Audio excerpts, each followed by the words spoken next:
Assalamualaikum warahmatullahi wabarakatuh. Wilujeng Sumping, Wilujeng Patepang di Kisah Guru, sebuah podcast inspiratif tentang perjalanan seorang guru. Saya Risma akan berdialog dengan para guru yang inspiratif. Hari ini kita kedatangan tamu yang luar biasa, Ibu Hani Siti Rukman. Leres kumaha Ibu Damang? Alhamdulillah. Alhamdulillah. Ibu teh alumni sastra Sunda Unpad. Betul. Kenapa tertarik menjadi guru? Tertarik menjadi guru itu panggilan ya buat saya. Karena menjadi guru itu mengasihkan, apalagi jika muridnya itu adalah anak-anak remaja yang memang sedang semangat-semangatnya mencari ilmu. Siapa tahu apa yang saya sampaikan itu bisa menginspirasi untuk mereka. Kenapa bisa sampai ke Bekasi, Bu? Ibu padahal dari Garut. Gimana cerita? Aduh, seru sekali itu pertanyaannya ya. Karena saya gitu. Jadi saya sudah menikah sejak semester 7 ya, sedang menyusun skripsi itu menikah, dan kebetulan suami saya orang Bekasi. Oh gitu. Iya, jadi saya sebelum lulus sudah menjadi istri orang Bekasi. Gitu, seperti itu. Berarti penempatan pertama itu langsung di Bekasi? Langsung di Bekasi. Langsung di Bekasi. Bagaimana Bu? Kan Bekasi itu bahasa sehari-harinya bukan bahasa Sunda. Bagaimana cara Ibu untuk menyesuaikan diri gitu? Awal mulanya betul ya, saya seperti datang ke hutan kota ya. Kalau di Bekasi itu kan mayoritas bukan orang Sunda ya. 95% bukan orang Sunda, bahkan orang Betawinya pun gitu tidak ada ya, hampir tidak ada. Dalam satu kelas tuh paling ada 1-2 orang yang orang Bekasinya. Mayoritas mereka dari orang luar karena rata siswa di kabupaten maupun kota Bekasi itu orang tuanya bekerja di Jakarta, namun tinggal di Bekasi. Oh gitu. Jadi banyak dari luar pulau yang tinggal di Bekasi, rata-rata seperti itu. Misal dari banyaknya Sumatera, teman-teman dari Batak, Padang gitu.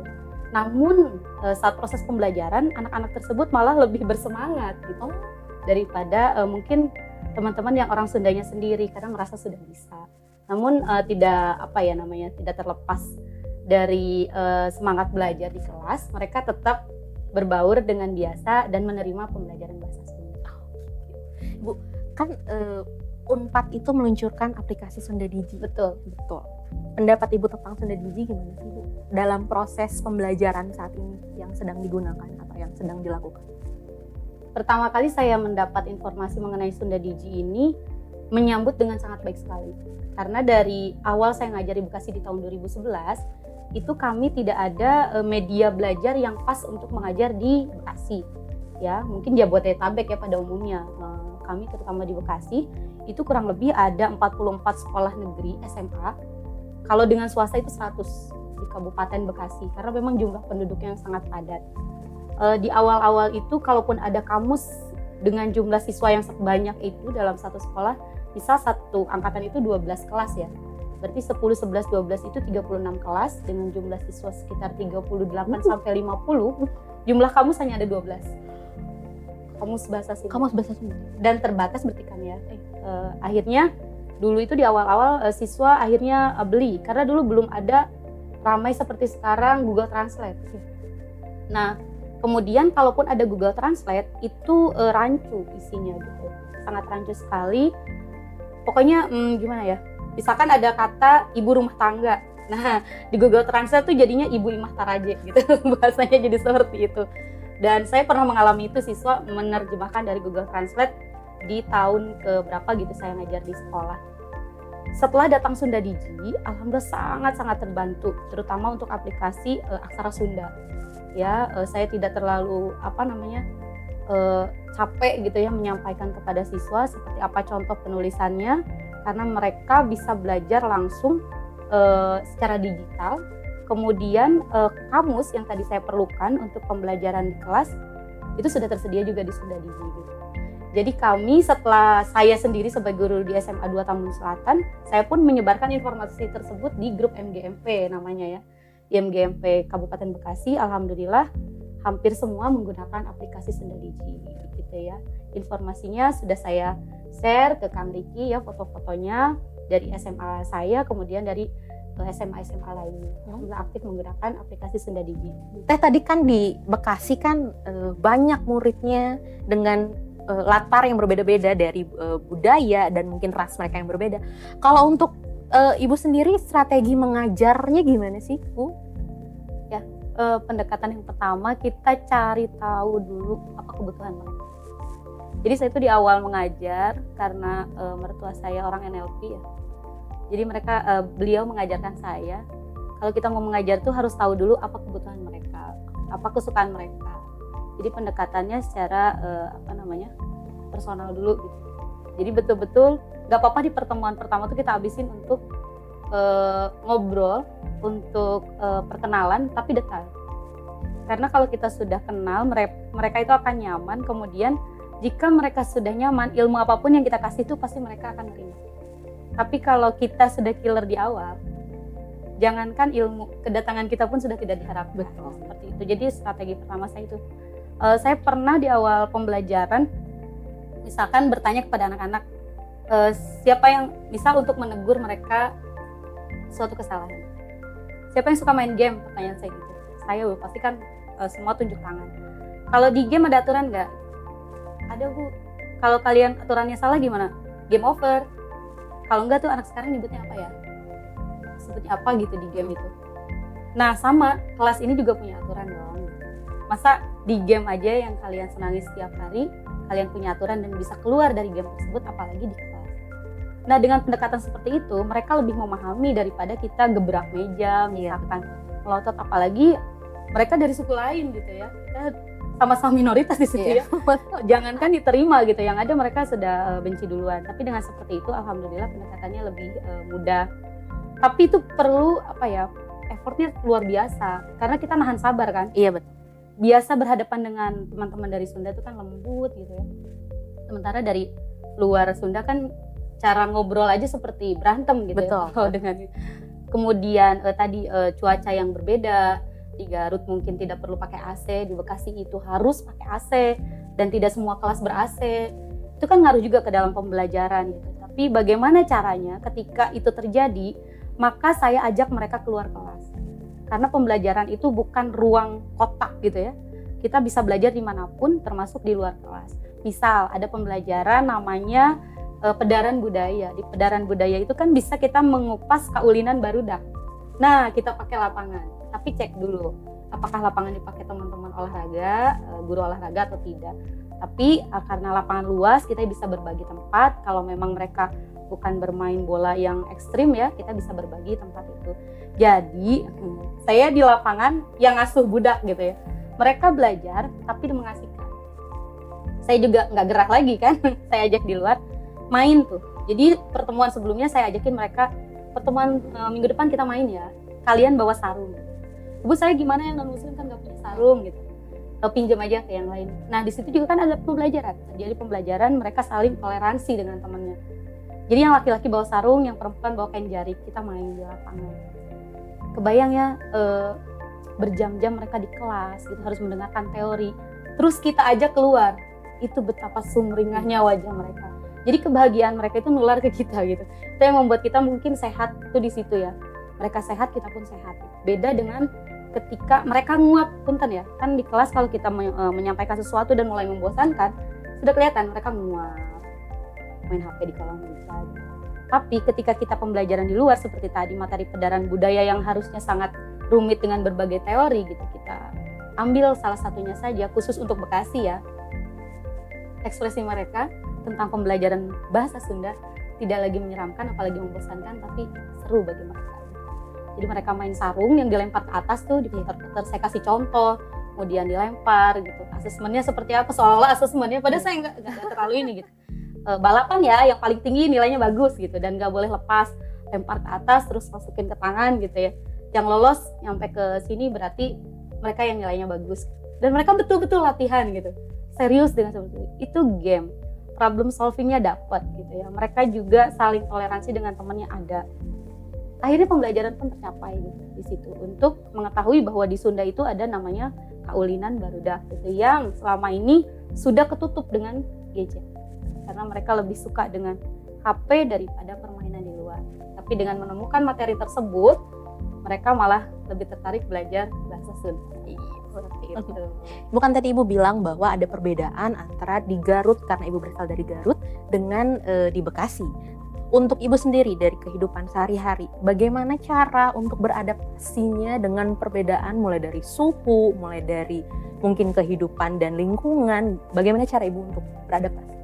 Culture banget ya, karena di Garut dengan suasana yang begitu adem, kemudian bahan pangan, sandang papan semua ada, tiba-tiba pindah ke Bekasi dengan suasana yang panas gitu ya.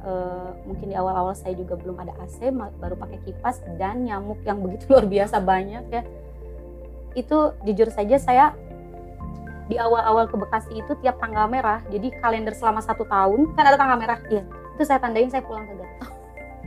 Saya pasti pulang ke Garut di awal-awal tahun, tapi tidak pernah meninggalkan pembelajaran, hanya di tanggal merah pulang. Orang lain misalkan selesai ujian kan pasti ngolah nilai, saya akan segera mengolah nilai dan pulang karena saking nggak kuatnya panas gitu. Namun mungkin seiring berjalannya waktu, karena ya mau gimana lagi, kita kan sudah hidup di sana gitu ya, panas, akhirnya terbiasa. Malah sekarang saya nggak kuat dingin kebalikannya.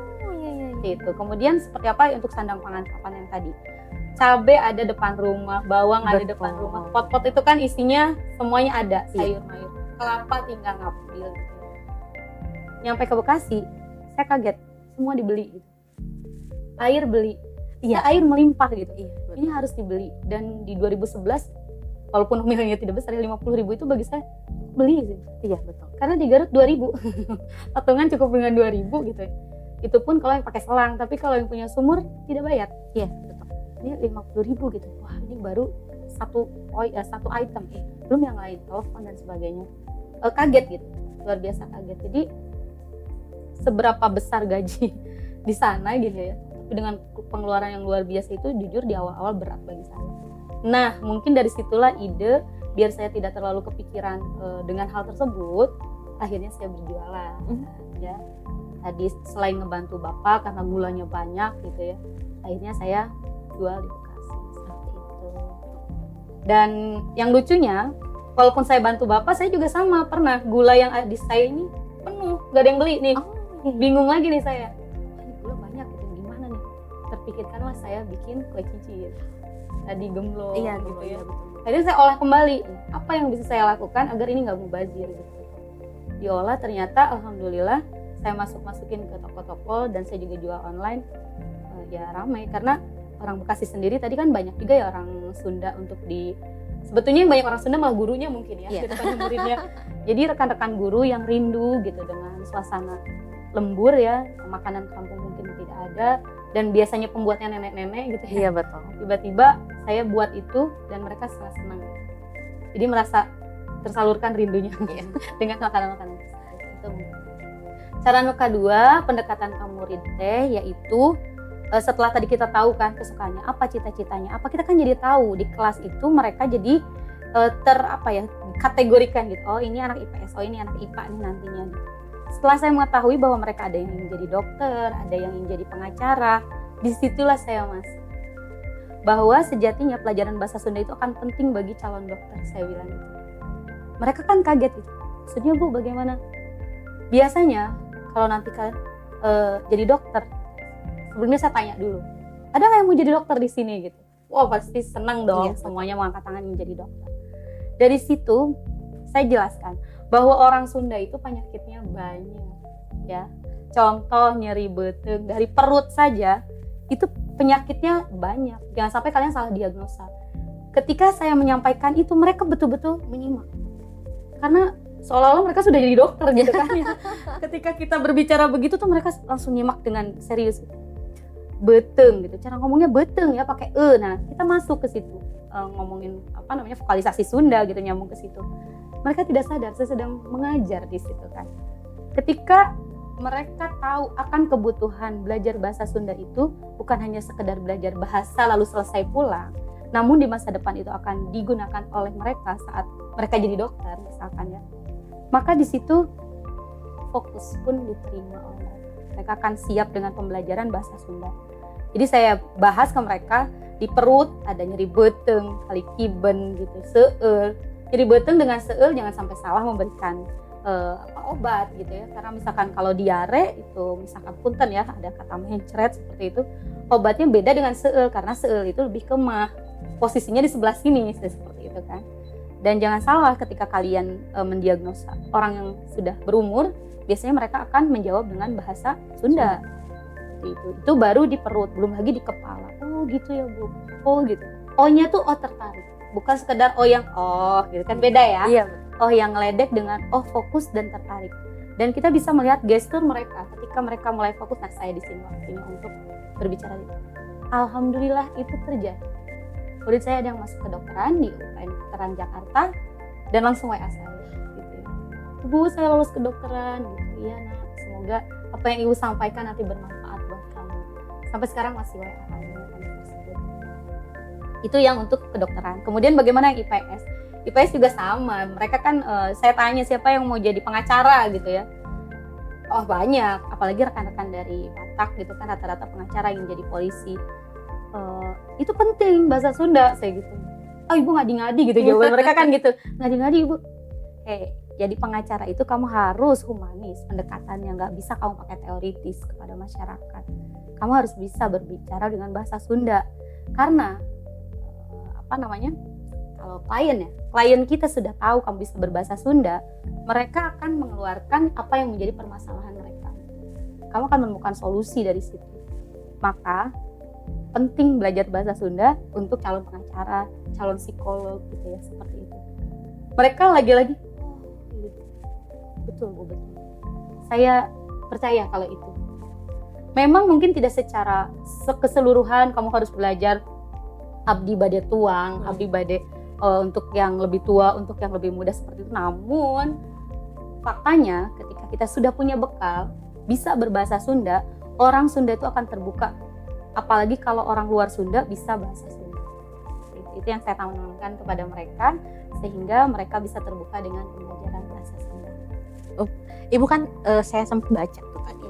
Ada Ibu sebagai pemakalah di leksikografi dan kecerdasan buatan menggunakan aplikasi Sunda Digi sebagai alat pembahasan. Betul. Dan Ibu juga mengambil dan mengangkat Sunda Digi sebagai bahan tesis. Kenapa sih Bu? Karena memang sebegitu menariknya gitu Sunda Digi ini, sangat membantu saya gitu. Kemudian untuk di acara leksikografi ini saya memaparkan di sana bahwa Sunda Digi ini sebetulnya korpus ya, sudah data sudah ngumpul banyak gitu di sini, tinggal dipinterin aja kan. Tinggal dibentuk jadi AI saja di situ, sehingga anak-anak bisa menggunakan lebih mudah lagi nanti ke depannya gitu. Karena sebetulnya kalau dari segi data itu sudah mumpuni. Bahkan para peneliti dari BRIN, kemudian dokter dari UNES saya yang kumpul kemarin sebagai peserta, itu mengapresiasi luar biasa terhadap Sunda Digi daripada aplikasi-aplikasi yang lain. Mungkin peserta lain hanya membuat sendiri sepertinya ya, tidak matang seperti Sunda Digi. Saya berterima kasih banyak malah ya. Saya di sana berkesempatan menyampaikan itu, dan dengan bangga sekali di sana juga ada Dr. Waha ya kalau tidak salah, dosen linguistik Unpad. Beliau memvalidasi bahwa Sunda Digi itu betul adanya gitu. Nah, Ibu, kita masuk ke lebih ke kehidupan Ibu sehari-hari. Ibu, saya lihat tadi di media sosial Ibu ngajar. Iya. Ibu juga berdagang. Iya. Salah satunya menjual panganan, kue ali-ali, gemblong, uli ketan hitam, nastar. Dari semua kegiatan masih sempat Bu, gimana cara membagi waktunya? Karena kayaknya padat gitu. Padat ya. Mungkin terlihat padat karena dipublikasikan. Aslinya tidak. Sebetulnya banyak sekali waktu luang saya, sehingga apalagi ya yang harus saya kerjakan gitu. Menurut saya sih seperti itu ya. Kalau untuk kegiatan bagaimana membagi waktu? Waktu yang saya bagi tentunya saya membaginya seperti ini. Ada yang bisa saya kerjakan sendiri dan ada yang bisa saya delegasikan, terutama dengan pasangan ya. Ini bisa kita kerjain berdua atau enggak gitu. Contohnya ya hampir semua kegiatan yang saya lakukan sebetulnya tidak lepas dari dukungan suami saya. Jadi tugas kuliah misalkan ada yang harus mohon dibaca ulang gitu, beliau pasti baca ulang. Ini pas atau tidak, termasuk kemarin naskah untuk leksikografi beliau baca. Misalkan padanan dari paragraf ini ke paragraf ini kurang pas, beliau kasih tahu. Ibu berdagang pangan. Betul. Terus dulu juga pernah berjualan domba Iya. bersama Bapak. Itu tuh kapan? Terus gimana ceritanya? Berjualan itu mungkin karena udah habit ya. Habit dari kecil sudah, saya berjualan kelas berapa ya? Kelas 5 SD kayaknya. Jadi tetangga ada yang jualan kacang di warungnya, terus ngajakin mau jualan nggak di sekolah gitu. Nanti kamu dapat uang jajan, Iya. iming-iming begitulah ya. Sehingga akhirnya malah berjualan, tidak fokus belajar. Itu SD. Namun mungkin pertama itu lingkungan, kedua kebiasaan dari orang tua yang juga berdagang tadi domba ya. Di saya sudah terbiasa transaksi jual beli itu seperti apa.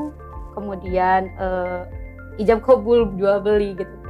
Dari mungkin karena itu terasa seperti itu, kalau teman-teman melihatnya bagus gitu, kalau menurut saya itu biasa aja karena memang sudah terbiasa dari kecil.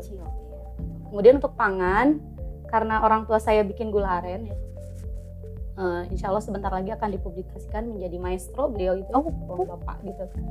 Nah bapak ini karena gula aren mungkin waktu itu sedang banyak banget dan kurang pembeli, akhirnya saya bawa ke Bekasi. Nah di Bekasi itu malah seperti jualan kacangnya secepat itu gitu. Kalau di bapak bisa berhari-hari bahkan berbulan-bulan tidak habis, di saya 200 bungkus bisa habis sehari itu. Gitu. Bahkan penjualannya karena di media sosial masif ya, rekan-rekan ada yang ke Belanda bawa, ke Eropa ya, Budapest juga ada yang bawa. Karena di sana mereka kangen katanya pengen kopi gula aren. Oh iya, gitu. Lagi ramai begitu. Kemudian kalau di Jakarta ya itu untuk ngisi ke kopi shop itu. Iya, jadi ngisi ke situ. Berarti sampai sekarang masih seperti itu. Jadi ya gimana ya, dari ngobrol, dari teman gitu, akhirnya berkembang seperti itu. Terus saya tadi baca juga ada ibu tuh bisa nyabit, bisa menggembala domba, sambil kuliah juga atau bekerja juga. Betul. Padahal biasanya untuk hal-hal itu bukan perempuan. Betul. Iya, biasanya itu pekerjaan yang dilakukan oleh yang bukan perempuan gitu. Apakah itu dari kecil atau kenapa sih Bu bisa seperti itu? Apa emang didikan atau terbiasa atau bagaimana? Jadi kami ini berempat perempuan semua. Gitu. Jadi latar belakang saya mungkin ya, ibu bapak saya, emak abah itu punya putri itu 4 orang tuh perempuan semua dan saya anak pertama. Jadi bapak memang secara tidak langsung memberikan pelajaran gitu ya, saya memberikan ilmu yang tidak saya dapat di kampus ya kan, berupa tadi di samping berdagang juga menggembala gitu ya, habis rumput itu sudah menjadi hal yang biasa. Namun bapak tetap menekankan agar anak-anak semuanya sekolah. Jadi ngasih pilihan. Kalau kamu nggak sekolah berarti mau lanjut jadi penggembala domba. Oh begitu. Berarti peran orang tua dalam membentuk sosok seorang Hani Siti Rukmanah itu Betul. seperti yang tadi kata Betul, dari awal gitu. Iya. Mungkin ada instan ya. Oh iya betul, pasti. Ya, gitu. Mungkin ada yang mau disampaikan kepada orang tua? Saya banyak-banyak terima kasih ke emak abah gitu ya. Karena jujur aja selama ini ada rasa malu. Awalnya ya, saya ngerasa malu gitu ketika lingkungan kerja ataupun relasi yang saya punya itu biasanya orang tuanya berlatar belakang luar biasa gitu ya. Tapi saya punya orang tua yang tukang jualan aren tadi ya, aren, kemudian tukang domba gitu. Awalnya saya gitu. Namun lama-lama saya justru bangga gitu. Karena pekerjaan itu mulia dan apalagi kemarin ada di naskah babat kaum kan ya, tentang penyadap aren. Itu makin membuat saya terharu gitu. Oh, kerjaan bapak saya ini sudah ada berabad-abad lalu gitu. Dan masih beliau kerjakan sampai saat ini, konsisten istiqomah ya. Dan berhasil menyekolahkan anak-anaknya gitu semuanya. 4-4-nya selesai sarjana. Gitu. Untuk yang saudara-saudara yang lain apa? Ada yang mengikuti jejak ibu sebagai guru atau mereka yang bekerja lain, di bidang yang lain? iya. Yang lain perawat, yang 2 perawat, salah satunya dari Unpad. Ya, dari perawat Unpad. Saya juga sebetulnya dulu tingginya perawat awalnya. Ya, namun karena tinggi badan saya yang stunting. Dulu kan pakai tinggi badan ya, Iya, kalau betul. untuk kesehatan. Nah, itu tidak lolos gitu. Nah, alhamdulillah cita-cita saya ke adik gitu, 2 adik saya perawat, yang satu bertugas di Garut Selatan dan yang satu bertugas di Sukabumi. Satu lagi baru lulus akuntansi di Garut. Oh iya iya. Dan Bu. semuanya suka dagang. Oh iya, iya. Berarti memang turun temurun Iya, betul. karena turun temurun dan terbiasa berdagang. Jadi semuanya ikut berdagang. Atau Iya. jenisnya sama, gula aren atau Hampir Beda-beda. kita berempat yang menjual itu, cuma gak terlalu sebanyak saya gitu. Yang lainnya misal adik saya yang perawat itu karena di Garut Selatan banyak hasil pantai gitu ya, dia menjual produk dari pantai misalkan gitu. Karena suaminya juga selain perawat dia juga nelayan gitu. Nah kalau yang ketiga dia suka bikin makaroni ya, makanan kayak gitu. Itu sama ramai juga, hampir jual ke seluruh Indonesia pakai aplikasi online menjualnya gitu. Nah yang keempat juga senang juga berusaha. Walaupun sekarang belum bekerja tapi dia tangannya tuh dingin gitu, masak apapun enak gitu. iya betul. Jadi alhamdulillah semuanya sudah bekerja di bidang itu. Ibu sekarang kan masih di Bekasi, Betul. masih mengajar di sekolah yang sama Masih. selama 14 tahun. udah 14 tahun Betul. masih mengajar di sekolah yang Masih sama. mengajar di Masih sekolah betah yang berarti, Bu. Betah. Oh, masih betah. Nah, mungkin untuk apa ada pesan untuk guru-guru bahasa Sunda dan para siswa lain, mungkin terutama khususnya di SMA Ambon, betul, atau mungkin sekalian di yang lain juga. Saya ingin mengucapkan terima kasih banyak ya pada Bapak Ibu guru, kepala sekolah dan pastinya murid-murid dari angkatan 2011 sampai sekarang yang tentunya sudah bukan menjadi murid lagi, bahkan ada yang sudah punya anak ya. Profesinya yang luar biasa, ketemu juga sudah ada yang menjadi jaksa, ada yang menjadi dokter gitu ya. Dan mereka alhamdulillah masih ingat dengan saya. Saya mengucapkan terima kasih banyak karena sampai saat ini selain tempat kerjanya, kenapa saya bisa senyaman itu? Karena memang tempat kerjanya sangat humanis, selalu mendukung satu dengan yang lainnya, sosialnya tinggi. Gitu ya. Jadi kalau ada teman yang sakit itu pasti jenguk semua, saling jenguk semua. Kemudian selalu support apapun itu, pengembangan diri pun didukung. Jadi apa yang membuat saya harus pindah dari tempat tersebut gitu. Kalau ada karena yang paling utama itu kan lingkungan dan kesehatan kita ya. Iya betul. Paling utama itu. Jadi ya udah saya di situ aja gitu. Ibu, terima kasih banyak Ibu untuk waktunya hari ini. Mungkin kita bisa ketemu lagi. Setiap kisah punya cerita dan dari cerita itulah kita belajar cara menjalani. Hapunten bilih aya kelepatan simkuring Risma Dwi Amit mundur tepang di Dina Podcast Kisah Guru Salajengna. Wabillahi taufiq wal hidayah. Assalamualaikum warahmatullahi wabarakatuh.